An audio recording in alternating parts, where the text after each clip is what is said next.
క్షమించండి, ఒక మాట. అదేమంటే బానిసత్వం గురించి కొన్ని వేల మంది చెప్పారు. దేశాధినేతలు చెప్పారు. మహామహా విశ్లేషకులు చెప్పారు. ఎన్నెన్నో చట్టాలలో అది ఉంది. అంత అంత పెద్ద ఎత్తున బానిసత్వ ప్రచారం అనేది ప్రపంచ మానవాళికి ఏనాటి నుండో బోధిస్తూ ఉన్నా నిజానికి అది 1-2% కూడాను మానవాళి చెవులలోకి వెళ్ళలేదు అంటే ఆశ్చర్యపడవలసిన అవసరమే లేదు. అయినా సరే చెప్పేవారు చెప్పుకుంటూనే వస్తున్నారు. అయితే వారందరిలో నేను ఆవగింజ కన్నా కూడా 100 రెట్లు చిన్నవాడిని.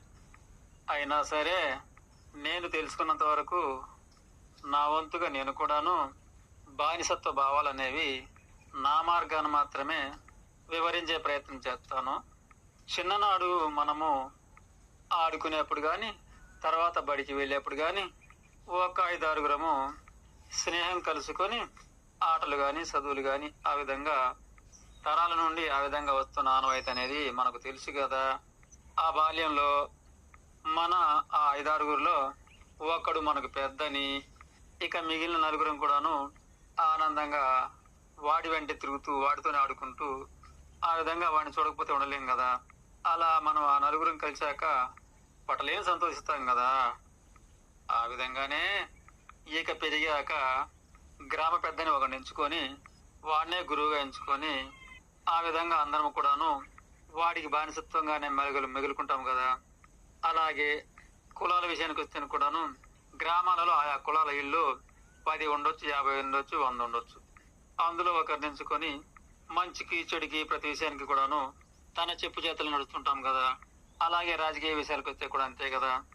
ఎన్నెన్నో పార్టీలు మన లోకాన ఉన్న సంగతి మనందరికీ తెలుసు కదా. ఇక ఆ నాయకుడికి బానిసగా కొందరు ఇక తాను పెట్టిన పార్టీనే ఆ పేరుకి ఆ జెండాకే ఆ విధంగానే అతనికి కొందరు ఆ నాయకులకు బానిసలు, మరికొందరు ఈ నాయకులు మార్చారు, మరికొందరు ఇంకొక నాయకుడికి బానిసలు. ఇదంతా కూడాను మనం చూస్తూ వస్తున్నదే కదా. ఇక అలాగే విచిత్రంగా భక్తి అనబడే ఒక విచిత్ర వలయం ద్వారా ఏనాడు కూడా కనిపించబోని ఎన్నో దేవుళ్ళంటూ మనము ఆ దేవుడి పేరు చెప్తున్న వాడికి, ఆయా దేవుళ్లకు, ఆ విధంగా ఆయా కట్టుబాట్లను ఆచరింపజేసే వారికి ఖచ్చితంగా ఆ విధంగా భక్తి పేరిట బానిస మార్గాలుగా మన మానవులందరము కూడాను బానిస మార్గంలోనే కదా బ్రతుకుతున్నది. కొందరు ఒక దేవుడి పేరు మీద బానిసలుగా బ్రతుకుతుంటే మరికొందరు మరొక దేవుడి పేరిట బానిసలుగా బ్రతుకుతుంటారు. ఈ విధంగా ఎన్నెన్నో దేవుళ్ళు, ఎందరెందరో గురువులు. ఇక వారు చెబుతున్న ఆచారాలన్నీ పాటిస్తూ అది బానిసత్వ జీవన విధానం అని మనము ఏనాటికి తెలుసుకోలేకపోతున్నాం. ఇక అలాగే చెప్పాలి అంటే ఒక మతంలోనే అలా ఎన్నో దేవుళ్ళట, ఎన్నో సంఘాలట, అలా ఎన్నెన్నో కుయత్నాల ద్వారా ఆ విధంగా మానవాళి అంతా కూడాను బ్రతుకంతా ఆ విధంగా బానిసత్వంలోనే అయినా అది బానిసత్వం అని తెలుసుకునే జ్ఞానమే లేకుండా పోయింది. ఇక అలాగే విచిత్రంగా ఈ విధంగా ఈ గురువులుగా ఉండి చిల్లర దేవుళ్ళందరికీ మొక్కించే ఆ గురువులు కూడాను వారందరూ కూడాను మరలా ఒకే మతానికి బానిసత్వంగానే కదా ఉన్నది. ఇదంతయు కూడాను బానిసత్వమేనని మనకే తెలియని బానిసత్వ బ్రతుకులనేవి ఇక మానవాళ్ళంతయు కూడాను ఈ విధంగా ఈ విధమైన బానిసత్వంలోని జీవనాలు సాగిస్తూ ఇక విచిత్రంగా మేము జ్ఞానులము, మేము పండితులము అంటూ బానిసత్వం అనేది ఎంతగా ఆచరిస్తూ ఉంటే అంతటి జ్ఞానులము అంటూ వారు పొంగిపోతుంటారు తప్ప ఇక ఇదంతయు కూడా తెలుసుకునేవారు నూటికో కోటికో ఎక్కడో. వీరంతా కూడాను బానిసత్వం అనబడే బాయిలోనే ఉన్నారే తప్ప బయటి లోకము అనబడే ఈ విశ్వ రహస్యాలనేవి అణుమాత్రమేమో గాని పరమాణు మాత్రం కూడా తెలియకుండా ఉన్నారు. ఈ అనంత విశ్వం అంటే ఏమిటి, ఈ ప్రకృతి అంటే ఏమిటి, ఈ భూమి పైన జీవ వృక్ష జాతులు పుట్టుక అంటే ఏమిటి, వాటి యొక్క ఉత్పత్తి, పెంపు, వినాశము అనబడే మనుగడ అంటే ఏమిటి, ఈ సమస్త జీవజాతులలోకెల్లా తెలివైన ఈ మానవాళి విశ్వ రహస్యాల వైపు ఎందుకు అడుగుడలేకపోతున్నారు?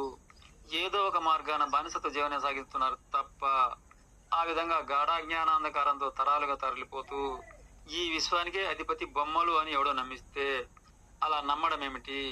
ఈ ప్రకృతి అందించిన తోబుట్టువులంటే ఇతర జీవజాతులను అంటే కోళ్లను, మేకలను, గొర్రెలను, ఆవులను, బర్రెలను బొమ్మల ముందు క్రూరంగా కోసేస్తూ ఇదే పరమార్థ మార్గం అనుకుంటున్నారేంటి? నా తోటి మానవజాలు ఎంత మూర్ఖంగా ఎందుకు తయారైంది? ఈ సూర్యుని, చంద్రుని, నవగ్రహాలనే కాక ఈ అనంత విశ్వంలో గల సమస్త గ్రహాలను కూడా వీటికి అధిపతి ఎవడు, వీటికి ఆది అంతం ఏమిటి? ఆ విధంగా కోటికొకడు ఈ వ్యవస్థకు అంటకుండా ఉండగలిగిన వాడికి ఈ విధమైన విశ్వరహస్యం అనేది తెలియను. అయితే ఇట్టి వాడిని పట్టుకొని వీరందరూ కూడాను సంఘద్రోహి, దేశద్రోహి, రాజద్రోహి, విశ్వద్రోహి అంటూ, నిజానికి వాడే మూర్ఖుడు, అజ్ఞానుడు అంటూ ఆ విధంగా నిర్ణయాలు, శిక్షలు. ఇక గాఢాజ్ఞానాంధకారంతో ఎవడికో ఏ మతానికో బానిసగా జీవితాంతము తప్పట్టు కొడుతూ ఉంటే మాత్రము ఆ పిచ్చిలోనే అట్టివాడు వృద్ధాప్యం పొందగలిగితే ఇక అట్టివాడే మహాపండితుడని, మోక్షము పొందాడని, స్వర్గం చేరతాడని ఆ విధంగా మతాల పేరిట బానిసలుగా ఆ విధంగా కాటికి పోయేదాకా బానిసగా బ్రతికినోడిని అట్టివాడు జ్ఞాని ఎలా అవుతాడు అనే ఇట్టి ఈ నిజాన్ని కోటికొకరు తెలుసుకుంటారు. నూటికో కోటికో ఒక్కరుగా పుట్టే ఇట్టివారు నాటి నుండి నేటి వరకు ఎవ్వరికి బానిస కాబోరు. ఇట్టి వారిలో మాత్రమే బానిసత్వ లక్షణాలు అనేవి ఉండబోవు. ఎవరికి చేయి సాబి ఆశించబోరు. ఇలా కోటికొక్కరు మాత్రమే బానిసత్వానికి దూరంగా ఉండేవారు. ఇది నా వంతుగా తెలియజేస్తున్న బానిస తత్వ మర్మ మార్గాలు. ఇందున ఏమైనా తప్పు అనిపిస్తే మరీ క్షమించమని కోరుకుంటున్నాను.